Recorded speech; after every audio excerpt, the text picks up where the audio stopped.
This is Bay Radio.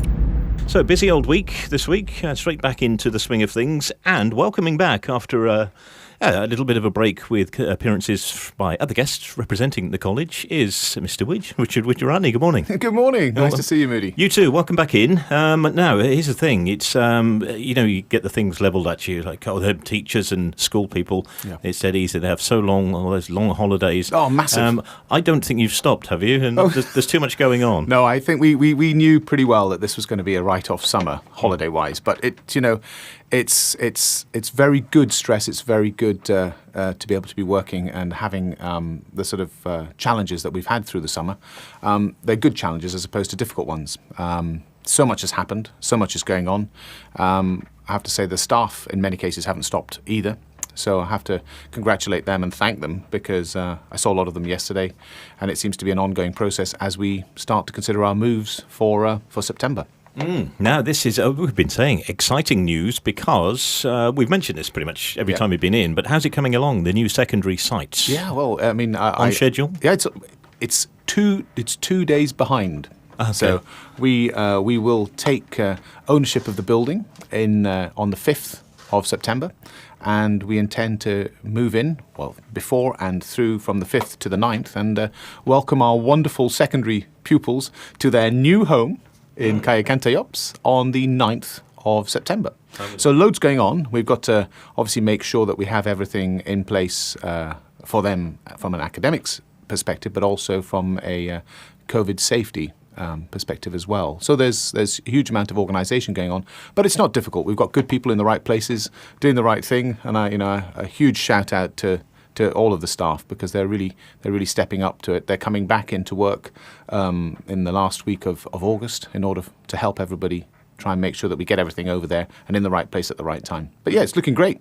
Good. It'll be one of those things, I'm sure, where it looks like, oh no, we're not going to make this. It's going to be, and then suddenly everything just falls into place at the last minute. Well, it's funny you should say that because about 3 or 4 weeks ago, we needed to have an inspection from the National Association of British Schools in Spain. Needed to come and inspect the new building. That's what they do. It's a matter of course that they have to do that in order for us to apply for the opening license. And the most wonderful lady, Jill, who came to inspect us, told us that she'd seen other buildings with longer periods of time to go in a far greater issue about getting completed. So she felt, you're bang on. I mean, she seemed to know more than we did. But no, the architects and the constructors and the project manager, I mean, they really have pulled all the stops out and worked extremely hard. So I congratulate them. I thank them. We have been nervous, very nervous, because we didn't want to start in the current site in order to have to move all the children. We wanted to be able to start afresh. Yes, so of that's course. Going ahead. Yeah, that'd be nice to do. Yes, I get the impression that you're the sort of, how they describe the duck or a swan, very graceful surface, but underneath paddling furiously. Yes, 1 or 2 times your head goes below the water. But no, as I say, once again, it is a really great team effort. A huge amount of time has been put into it from all quarters. But I also want to congratulate and thank the people who have invested in us because you might find it quite amusing, but when I ring up the investors and say, look, we need this because we want to do that. I need 250,000 euros in order to put TVs on the walls and network and I need to buy sports equipment and it's not can you justify that? It's okay. Let's sort that one out. And you think, my good grief. See, they've got their hearts exactly where we need them to have them, for us going forward. So yeah, thanks very much to them. Well, I guess they have enough trust in you that it would be justified. They don't need to see the paperwork and all your workings out. Well, I'm a bit of a tight Scotsman. Right. So we've got to make absolutely certain everything goes where it should go and that we don't waste anything because, whatever money that we do have, we want to try and invest it in what the children are going to be doing. So, Mike, who runs a secondary school, and Steve, who runs the primary school, both of them are very, very astute when it comes down to spending money.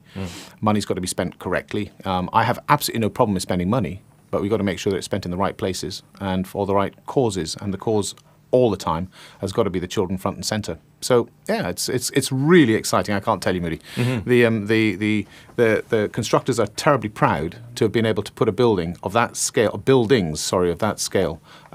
up in basically just under 8 months. Yeah, with everything that's been going on, I mean, I guess they had to stop for period of time, and you've got other things to take into account when, as far as making the building COVID friendly, as it were. That side of it actually, in many ways, is almost a more simple issue. We've got our plans and we put them into practice. But for the constructors themselves, when they had to pause, when they had a certain amount of difficulty with poor weather earlier in the year. You're always chasing your tail to try and catch up, but they have, and good people. I'm really delighted that they were chosen, and they've done a great job, and I hope they'll be extremely proud. All we will ever do is, if any other school came to us and said, "Look, we're thinking of building a new facility.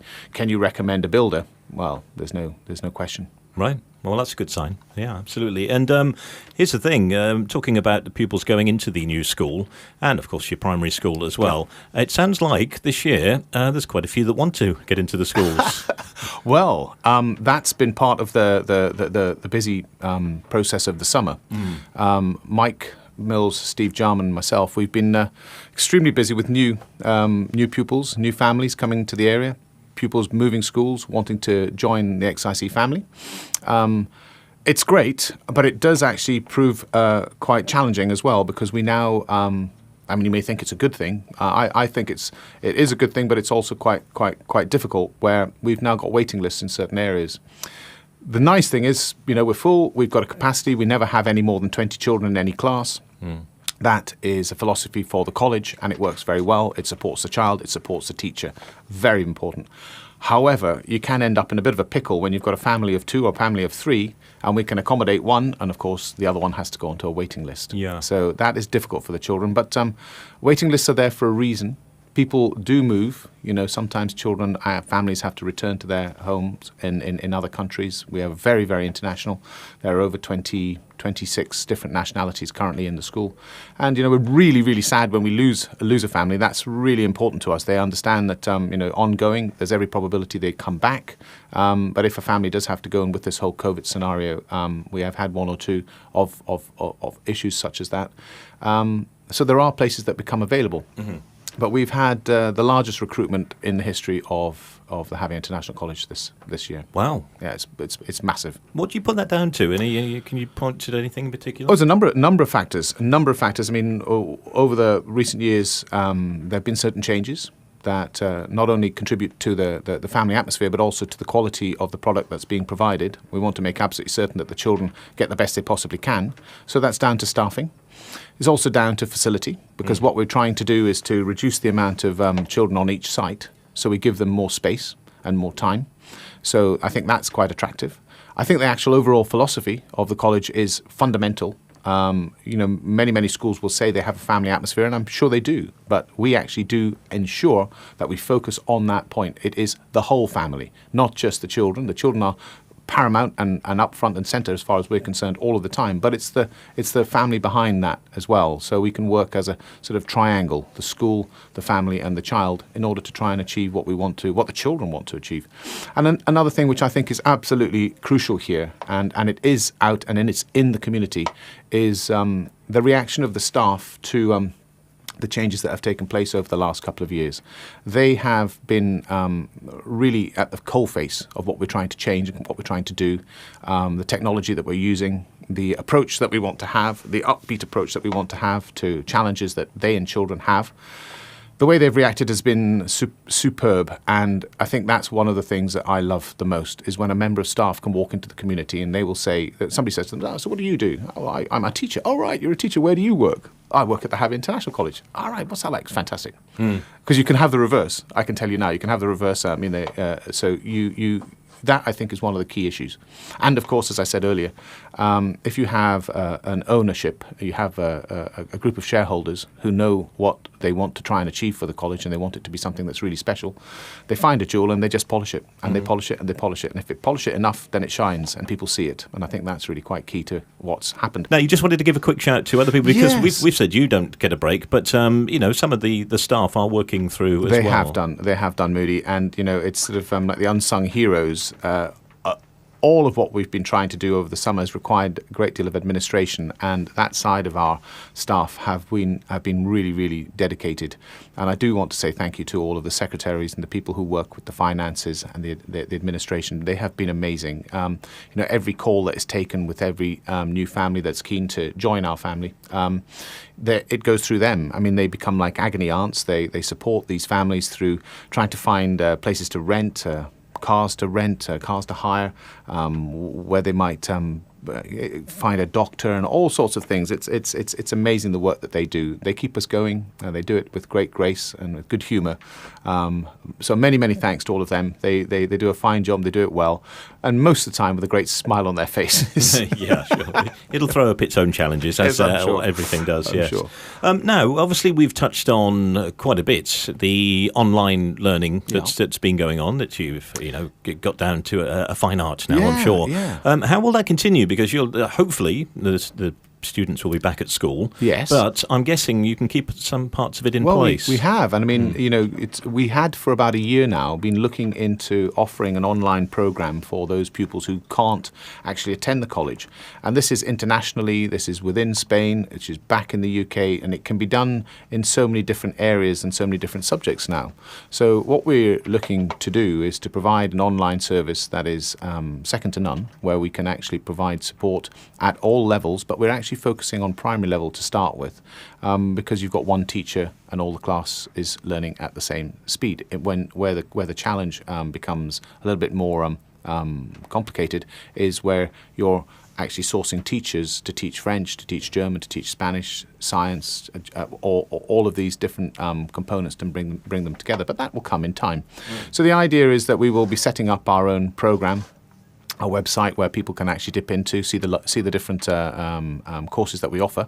And we already have some connections internationally, and we will be working with them. Even down to, you have a whole school program where you can devote the whole curriculum to either whatever section of the school or whatever section of the family that requires that particular instruction and teaching. But I've also been asked whether we might be able to provide an English program to schools where they basically have an extracurricular activity, but that extracurricular activity would be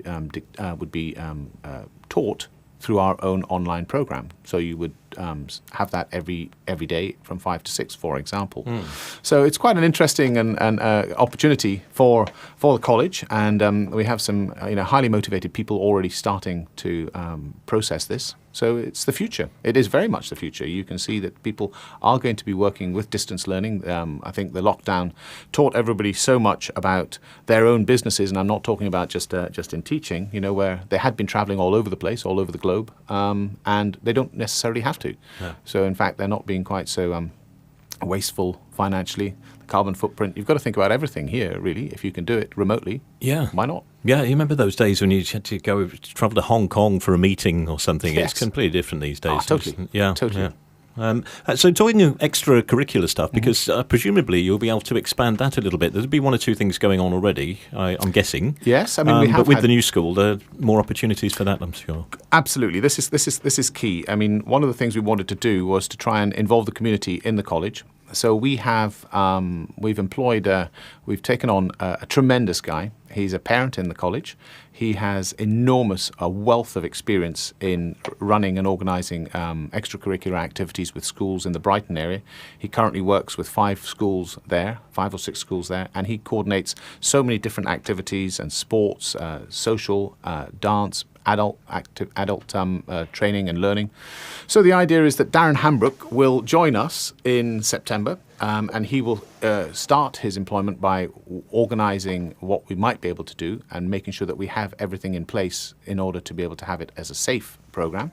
But the extracurricular activities will range from dance and drama through to Pilates and yoga and English, Spanish, computing, so many different areas, and the idea being that we can actually bring people to the facilities, but mainly the new facility, because it's really quite convenient. And he intends to organise programmes that would involve the whole family. So you wouldn't have a mum or a dad having to drop somebody off and then having to go somewhere for a coffee and then come back, and they're basically wasting, they maybe don't see it as wasting, but maybe they're just trying to fill an hour or 2 hours until their son or daughter has finished the activity they're going to do. So to try and run certain activities concurrently, so a child can come in and do their activity, whereas a mum can go and do hers, or a dad can go and do his. So, I mean, the facility will allow us to do that, and that's exciting times. Darren has started. He started despite the fact that he hasn't actually begun in the college, but I know he's active and working with various different programs in the area. So it's exciting times, yeah. We have a lot of people ready and willing and keen to work on that program, but it's trying to involve people as much as possible. So that's, well, I mean, we're saying extracurricular, but it's not necessarily just for the students of the school then? No. People from the community from will come the community in. as well. Right. And one of the other things that I feel very strongly about is a good and purposeful summer camp, which Darren will run. And then there's also the whole idea of study during the Easter time, where study courses that we can put on to try and support young people ahead of the time when they will do their external examinations. This is key. I mean, it's all over the UK, all over the world actually, where people actually come in just before their GCSE A-level examinations. And they get that boost because they're taught by a professional. They're not just, or they're revising with a professional. They're not just working in their bedrooms trying to go through their chemistry notes and terribly nervous that they're not going to be able to achieve what they hope to achieve. When you've got a professional in front of them who's able to go through past papers and support them with specific areas that they find difficult, this is key. So Darren's got a big job. He's a busy guy, and he's really, really great entertainment. So we look forward to good things in that area. That's good. Yeah, if he's already doing that sort of thing, particularly in the Brighton area, which is there's a lot of people around there. That's where I came from to move over here. He'll have some good ideas already, and to put in place over here. And the summer camps and that sort of thing, they really come into their own in a location like this as well. They do. There's a lot more. There's a bit more scope. There's so much to do. From stand-up paddle, canoeing, kayaking. They can go to the horse riding stables. They can go cycling. They can do all sorts of different activities on-site and off-site. So, I'm very much looking forward to working with Darren. We've been discussing this, we've been planning this for over a year now, and finally it's come to fruition, and I'm really, really pleased that he's going to join our family. He's absolutely the right sort of person for it. He's got enormous energy. He doesn't seem to stop. He's quite tiring to have a conversation with him, I have to say. Right, I know those sort of people, yes. I know, it's great. Oh, good. And just finally then, talking about the community, that sort of thing, the loyalty initiative, the XIC loyalty, which I've seen a little, I got a glimpse. Yes. I saw the card. Yes. This is the one with the card, It right? is exactly. You showed me that, and it was like, in those movies when they open a briefcase and you don't see what's inside, but it just glows at you. It's like, this is what it looks like. Well, just explain a little of I will. about that. Funnily enough, the card itself was designed by Amy, who works for Time Marketing. She's absolutely amazing.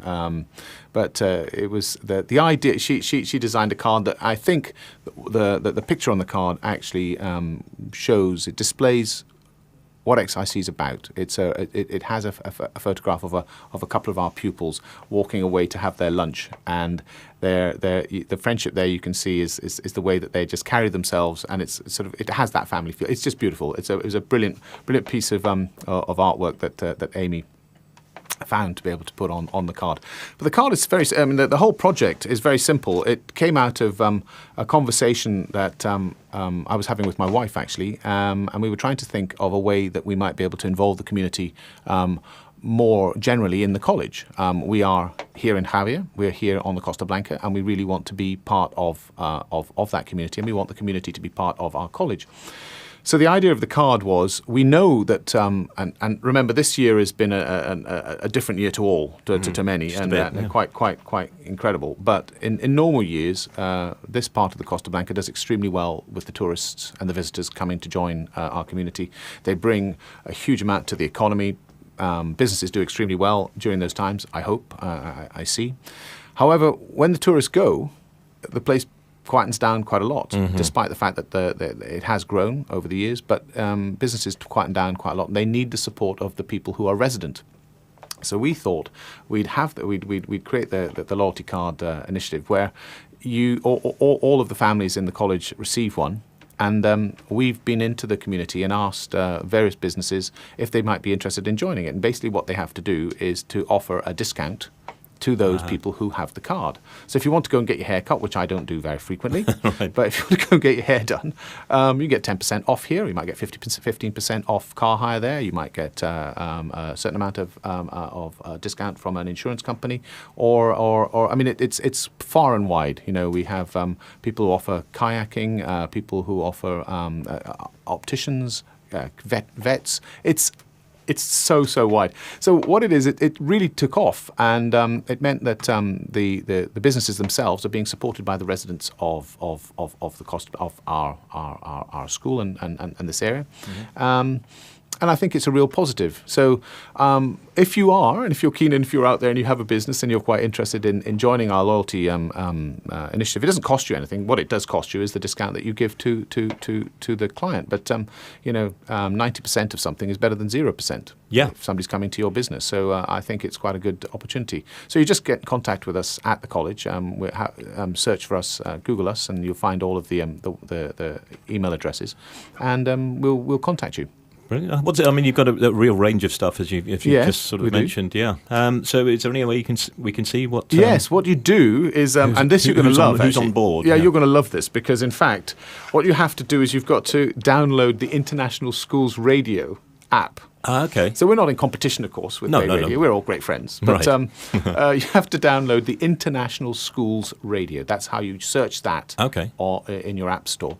Once you've downloaded that and you've got that on your phone, you'll be able to see that there is a little area on the bottom right that says More. If you tap on More, you'll have a drop-down menu, and tap on an area which says XIC Loyalty, and therein lies all of the different businesses and the discounts that they provide. And what you do is, if you tap on one of those, you'll see a telephone number or address, and you contact that number, and you just say, look, I'm part of the XIC Loyalty Program. I'm going to pop in and get my teeth looked at.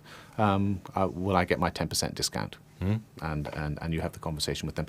So the idea is the college takes nothing out of it apart from the absolute delight and pleasure of being able to bring people from the community again in contact with the people from our own community, and I think it will only grow. It's a lovely thing to have, and well supported. And a good idea, as you say, because if ever they needed the support of residents spending some money, even if they get a discount, it's now. No, I firmly believe if you're going to get 70% of something, it's 70% better than 0%. Mm-hmm. So I mean, thanks very, very much to all of those businesses who are part of the loyalty card. And thank you very much to our families who are actually supporting us as a college, and hopefully they can support and take advantage of a little bit of discount. If it's 2, 5, 10, 15 euros here or there, it's still a discount. Yep, all adds up, as they say. It all adds up, absolutely. Well, we've covered a fair bit there. Thanks ever so much for popping in, because I know you're a busy chap, off to interview folk and all that sort of thing. I'm back. But no, Moody, again, thank you very much for looking after us. The various people who have come in to the radio station to talk to you about what we're trying to do and the energy that's behind the college. They never feel as if they're being interviewed. They always feel as if they've just had a conversation. So thank you very much for that. Well, that's how we like to do it here. But also, I mean, the people that you've sent in, I'm sure you can send them in. That sounds very, yes. They've been great. It's not exactly been monosyllabic answers. They've been good value. So it's all up on our YouTube channel to see. Watch again, as I say. And as we will do with this. All Indeed. Right. And thanks very much again to Bay. I say it every time. Good group of people who look after us and look after the community. And they spread a very good word, very well, very professionally, and we I look forward to seeing you maybe in a couple of weeks, or I shall send you in some other stars.